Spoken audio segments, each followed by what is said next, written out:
L'été en Scanie, les paysages s'illuminent sous les chauds rayons du soleil. Profitant des journées exceptionnellement longues, la végétation ne s'accorde aucun répit. Les fleurs sauvages s'approprient les champs, les maisons se couvrent de couleurs vives, les habitants envahissent les parcs et les jardins. La région la plus septentrionale de la Suède fait oublier tous les clichés, toutes les images liées au pays scandinave. Cette passion pour la nature est une vieille histoire. Linné, le célèbre botaniste, n'est-il pas suédois? On comprend donc l'envie, le plaisir de vivre pleinement l'été en Scanie.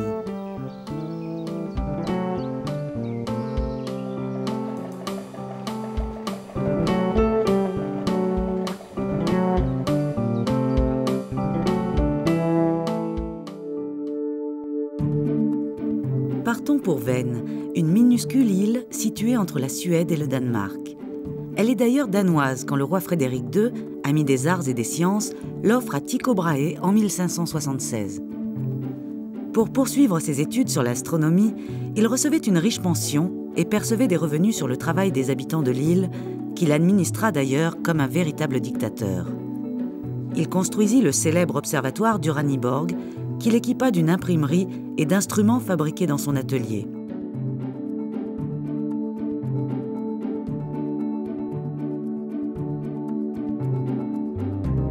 Les observations de Tycho, accumulées durant sa vie, allaient servir de base à l'évolution de la pensée astronomique. Le jeune Kepler devait exploiter largement les travaux de Tycho Brahe. Ce maniaque de l'observation du ciel s'intéressait aussi à l'alchimie. Il avait entouré Uraniborg d'un jardin Renaissance où poussaient toutes les plantes médicinales de l'époque. Ruiné, tombé en disgrâce, Tycho Brahe quitte l'île en 1597. Le château d'Uraniborg est détruit, le jardin abandonné. Un premier musée ouvre ses portes en 1931, complété aujourd'hui par l'aménagement de l'ancienne église. À l'extérieur, le jardin Renaissance est reconstruit sous la direction de Sven-Ingvar Andersson.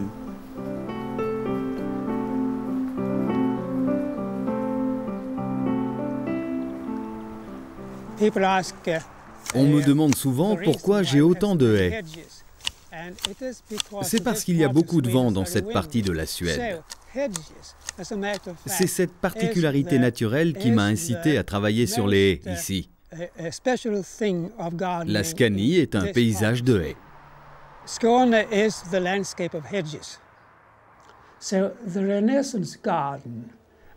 Les jardins de la Renaissance avaient déjà des haies et des recoins intimes. Ils nous ont légué ce patrimoine. On le retrouve dans de nombreux jardins ici, chez tout le monde. J'essaie par contre de travailler cet héritage consciencieusement, de lui rester fidèle.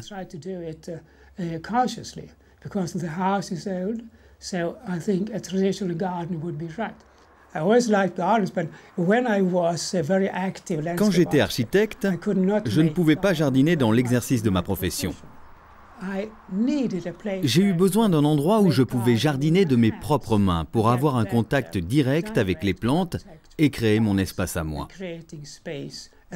C'est aussi un laboratoire pour essayer de nouvelles idées, pour voir ce qui est réalisable, jusqu'où l'on peut aller en jardinant, jusqu'où l'on peut jouer. J'aime la nature sauvage dans les jardins. C'est un sujet très intéressant. Si vous laissez la nature envahir l'environnement que vous avez créé, vous aurez une tension, une nouvelle dimension de cette communion entre ce que l'on exige, dicte, et ce qui se développe continuellement. C'est la vie. La vie est comme ça. Sven-Ingvar Andersson a aussi réhabilité le parc de Torups, un espace ouvert au public depuis que Christiana von Lettner, la propriétaire, l'a cédé à la ville de Malmö. Une cité qui doit aimer les vieilles demeures, puisqu'elle possède aussi Katrinetorps. Katrinetorps est un manoir construit au XIXe siècle par un riche commerçant de la ville de Malmö, toute proche. Fuyant déjà le tumulte des cités, les gens fortunés aimaient passer l'été à la campagne. Chaque manoir possédait en plus du jardin d'agrément, très souvent à la française, un potager. Laissé à l'abandon, Ce n'est que dans les années 90 que le jardin fut remis en état. Les produits chimiques sont bien sûr bannis. On plante à côté des oignons des œillets pour faire fuir les vers. On désherbe à la main. Passionnés, les 3 jardiniers s'activent pour maintenir les anciennes traditions et cultivent les légumes comme au XIXe siècle.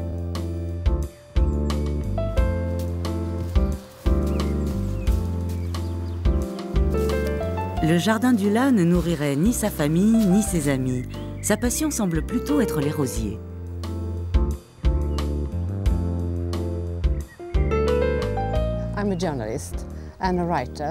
Je suis journaliste et écrivain.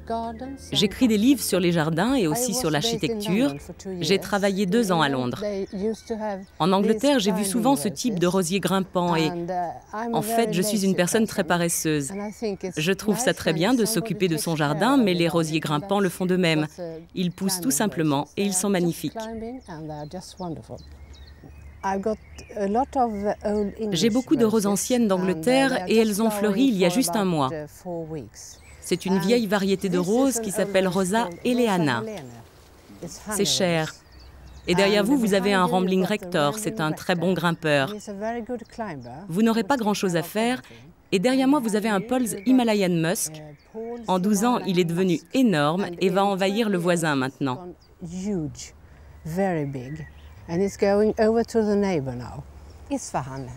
C'est un Ispahan, c'est un rosier ancien d'Iran. Il date d'environ 800 ans avant Jésus-Christ. C'est agréable d'être dans le jardin car c'est relaxant. C'est le grand privilège des jardins. Étant journaliste, je dois travailler dur et me concentrer. Et puis je me détends dans le jardin, j'y travaille un peu et c'est formidable. Il n'est pas indispensable d'aller faire comme Ulla son marché en Angleterre pour embellir son jardin. En Scanie, les jardineries sont nombreuses. Ce n'est pas une jardinerie. Nous faisons pousser des choses et nous voulons aussi que les gens poussent avec les plantes. Nous vendons nos plantes, bien sûr, mais nous ne les achetons pas pour les vendre ensuite. Ce sont les nôtres. Nous faisons pousser 2000 variétés. Le jardin a vu le jour avec l'arrière-arrière-grand-père de mon mari en 1872, ici, au même endroit. Nous commençons les jeunes pousses sous serre, mais après on les transporte doucement vers l'extérieur, par paliers, jusqu'au plus froid. Nous les faisons pousser dans les conditions les plus dures possibles. Elles connaissent le vent, les orages et des conditions terribles au printemps. Ça prend plus de temps pour les faire pousser, mais elles sont très fortes. J'ai une philosophie spéciale. Ne demandez pas trop à votre jardin, pardonnez-lui de n'être pas parfait, comme vous vous pardonneriez vous-même de ne pas l'être, et là, vous serez très heureux ensemble. En Scanie, on ne manque pas d'imagination pour satisfaire les jardiniers. Lena propose plus de 2000 variétés et parcourt le monde pour dénicher la plante rare. Eva est encore plus pointue. Elle ne cultive que des plantes aromatiques.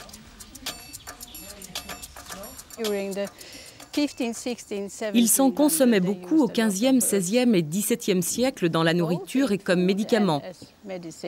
Mais quand on a commencé à immigrer vers les villes, on n'a plus fait pousser d'herbes et l'engouement est retombé.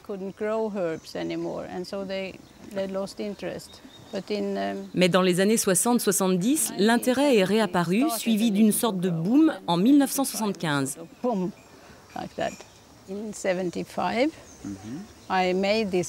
J'ai créé ce jardin en 1975 car j'ai pensé que ce serait bien pour les gens de venir, pas seulement pour acheter les plantes, mais aussi pour les voir, les sentir, les goûter, les toucher. Donc j'ai fait ce jardin pour qu'ils les voient vivre.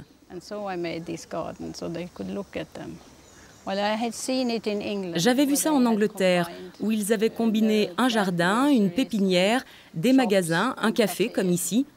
Je me suis dit, pourquoi ne pas faire la même chose en Suède, car il n'y en a pas. J'ai donc été la première.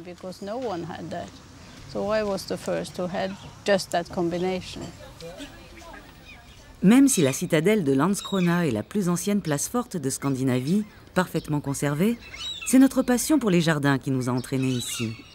Nos jardins ouvriers à la mode suédoise.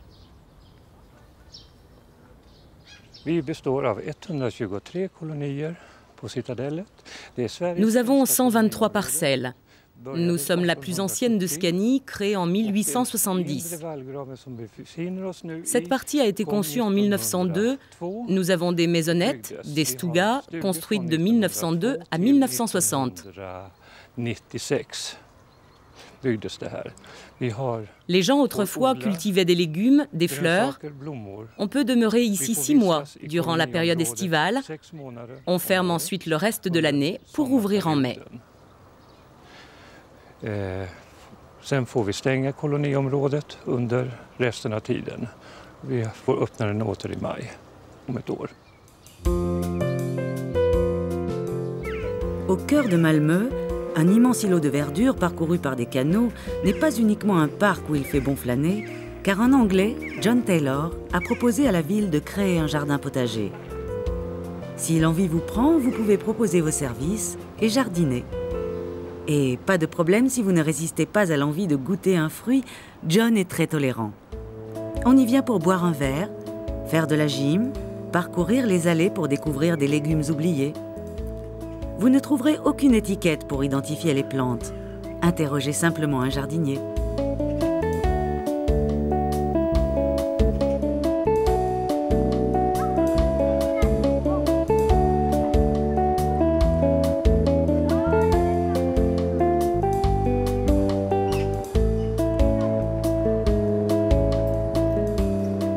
Comment réunir dans un même espace un jardin à la française, un manoir du XVIIIe, un parc à l'anglaise, un potager d'inspiration Renaissance et des animaux de ferme? Réponse avec cette belle histoire. Tout commence avec un homme de notre ville, Helsingborg. Il s'appelait Fredrik Wilhelm Schuster. Il était très très riche à cette époque. C'était très bien vu chez les riches d'avoir un petit cottage pour l'été. Enfin, une maison hors de la ville, à la campagne. Donc Fredrik construit ce manoir. Il lui a donné son nom, Fredriksdal. Il a été terminé en 1787. C'est aussi l'époque où il commença à planter le jardin, pas immense. Les jardins français étaient très bien vus à l'époque en Suède. Donc c'était un jardin français. Aujourd'hui, il est devenu beaucoup plus grand et il est très beau à voir. Puis à la fin des années 1800, le manoir est acheté par un homme d'Helsingborg, très intéressé par l'histoire. Il meurt en 1916 et lègue ce lieu à la ville.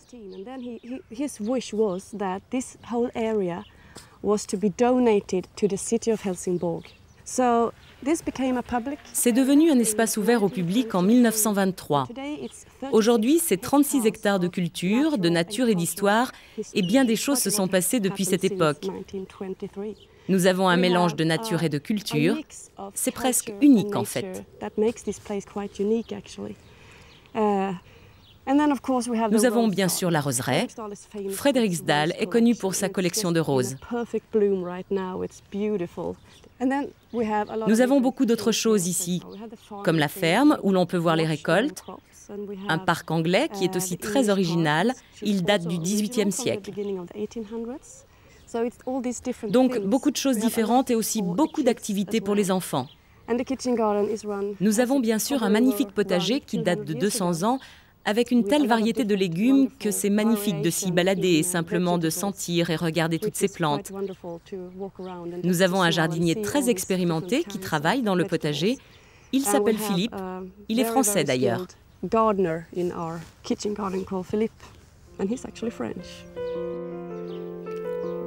Aujourd'hui, Philippe cultive sur 1500 m² des légumes anciens, sa passion. Surtout un artichaut. C'est une vieille variété qui a été cultivée ici en Scanie au début des années 1800 et elle n'a pas du tout changé, on ne l'a pas modifiée, on ne l'a pas arrangée, hybridée. C'est une variété telle qu'elle était jadis, donc elle est très épineuse. Elle est bien ventrue avec des écailles armées de piquants et beaucoup plus petit que l'artichaut breton évidemment. Sofiero est l'œuvre d'une vie royale, celle de Gustave VI Adolphe, qui le reçoit de son grand-père en cadeau de noces. Sa première épouse, Margareta, lui fait partager sa passion des plantes. Au fil des ans, le simple parc se mue en un jardin exceptionnel. La fierté de Sofiero, sa collection de rhododendrons, une des plus belles d'Europe.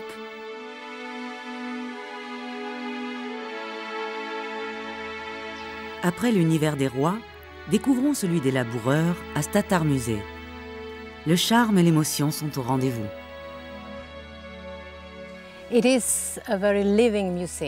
C'est un musée très vivant, où nous voulons que le visiteur ressente avec tous ses sens l'histoire que nous lui racontons ici. Nous l'avons monté avec l'aide de 2 familles qui vécurent ici. Elles ont travaillé ici comme startateurs. C'est un emploi spécial car vous touchez votre salaire en nature et les femmes doivent s'occuper du lait. Ça a commencé au XVIIIe siècle pour finir en 1945. C'est donc une histoire très jeune. Nous montrons leurs appartements, leurs potagers, leurs jardins de fleurs et les animaux qu'ils ont gardés. Et nous racontons aussi différentes histoires à propos du lait, le travail agricole, les villageois et leur éducation. C'est très vivant. Vous le ressentez souvent lorsque vous marchez ici.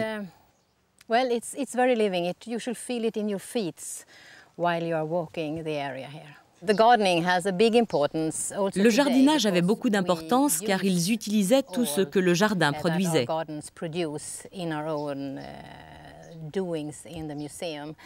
Aujourd'hui aussi, au musée, c'est vraiment important pour les enfants de mettre une graine en terre, de voir quelque chose pousser que l'on pourra peut-être manger plus tard. Le rutabaga a une place historique. Je pense notamment aux régions les plus pauvres de Suède, le Nord et même en Scanie, qui est pourtant le garde-manger de la Suède.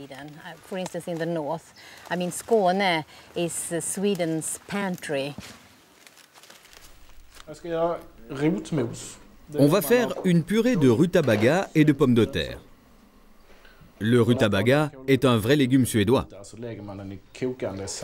Après avoir épluché et coupé en morceaux les rutabagas, on va les faire cuire dans de l'eau bouillante salée. On ajoute les carottes, le bouillon cube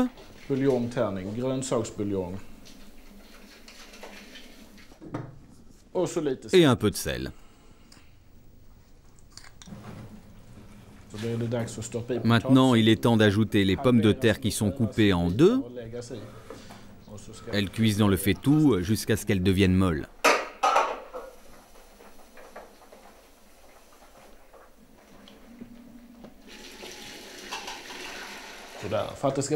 On met un bon morceau de beurre.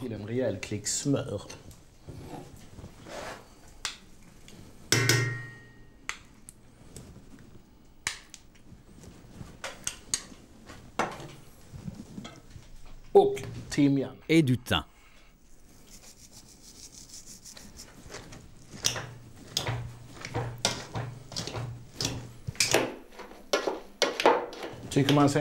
Maintenant, les légumes sont prêts.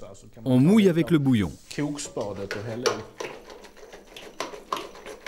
Voilà une assiette de purée de rutabaga, faite maison, avec du jambonneau. Ça, c'est un plat suédois. Si vous passez par Rorum, arrêtez-vous chez Gustave et Marie pour acheter des rutabagas bio, idéal pour la recette de Lars. Nous avons notre ferme biologique depuis 10 ans. Nous avons des moutons et des agneaux élevés naturellement. Et nous avons aussi des légumes en été, et des fleurs, et tout ce dont on a besoin pour mettre dans son assiette.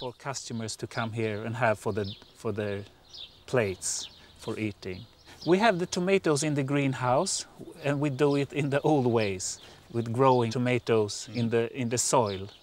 Nous faisons pousser des tomates dans la serre. Nous les faisons pousser en terre. En hiver, nous y installons les moutons et ils y ont leurs bébés. Après ça, au printemps, nous récupérons beaucoup de fumier dans la terre, prêt à accueillir les tomates.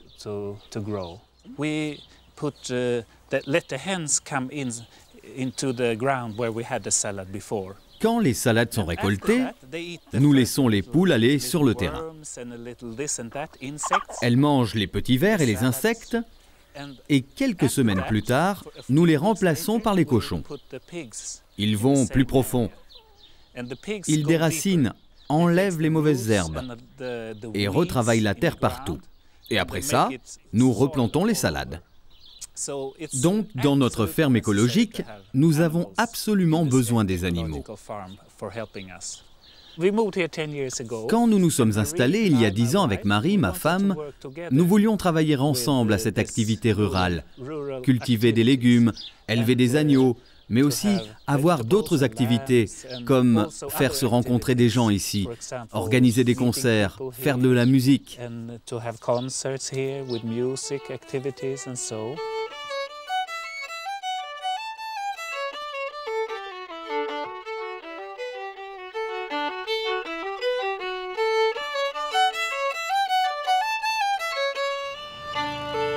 Des poules et des cochons comme aide-jardinier, des toits qui semblent recouverts de plantes.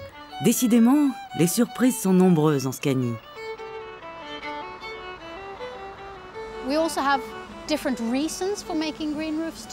Nous avons différentes raisons de faire des toits végétalisés aujourd'hui. Autrefois, ils le faisaient car c'était la seule chose qu'ils avaient.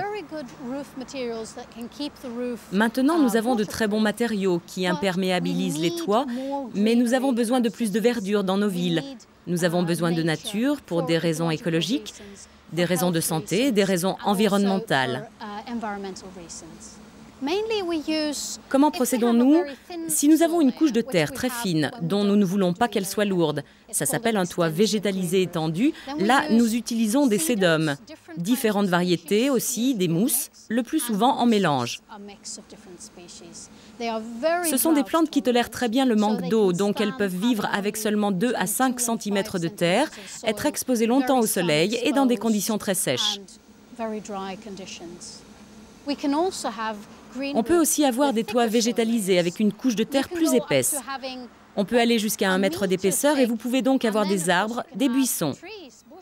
Vous pouvez avoir un véritable jardin comme un parc sur le toit, mais vous pouvez aussi en avoir un plus modeste, comme celui-ci sur l'immeuble.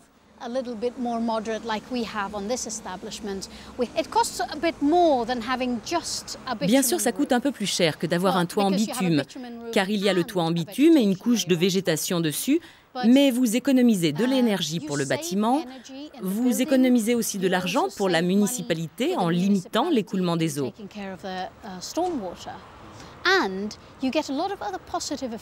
Vous avez beaucoup d'effets positifs, comme par exemple le fait qu'un toit de verdure absorbe le bruit de la ville, du trafic routier, car toute surface dure reflète le bruit et le renvoie, alors que les surfaces plus molles absorbent le son, et ça rend notre environnement plus agréable.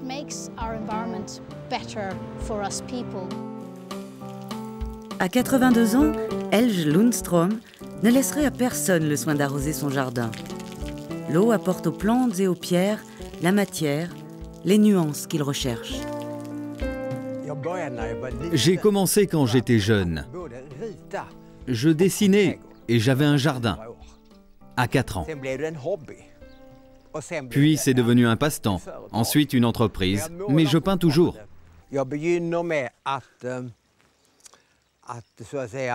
Je m'imprègne de l'endroit, une maison privée, un lieu public.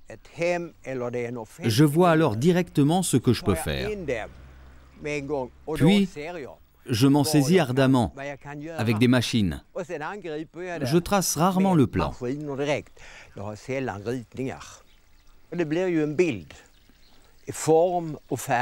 Puis, cela devient une image avec des formes, des couleurs, des plantes, des pierres et de l'eau courante qu'on entend.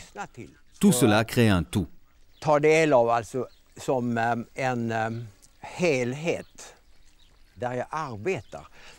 Je travaille surtout avec des pierres régionales, absolument pas de pierres rondes. J'utilise des pierres anguleuses. Aucune pierre ronde pour moi, elles sont trop simples, naïves. Elles deviennent un ornement.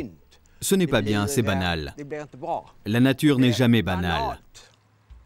La nature est ma première source d'inspiration. L'été est court en Scanie, mais la longueur des jours offre à la nature des heures de lumière supplémentaires. Les arbres, les fleurs, toutes les plantes semblent vouloir prendre de vitesse l'arrivée de l'automne. Les parcs, les jardins, la campagne ne sont qu'un immense bouquet de verdure et de couleurs. Depuis des siècles, les Suédois ont imaginé des espaces pour profiter librement de l'été. Aujourd'hui encore, il crée au pied de tours futuristes les jardins de la future Scanie.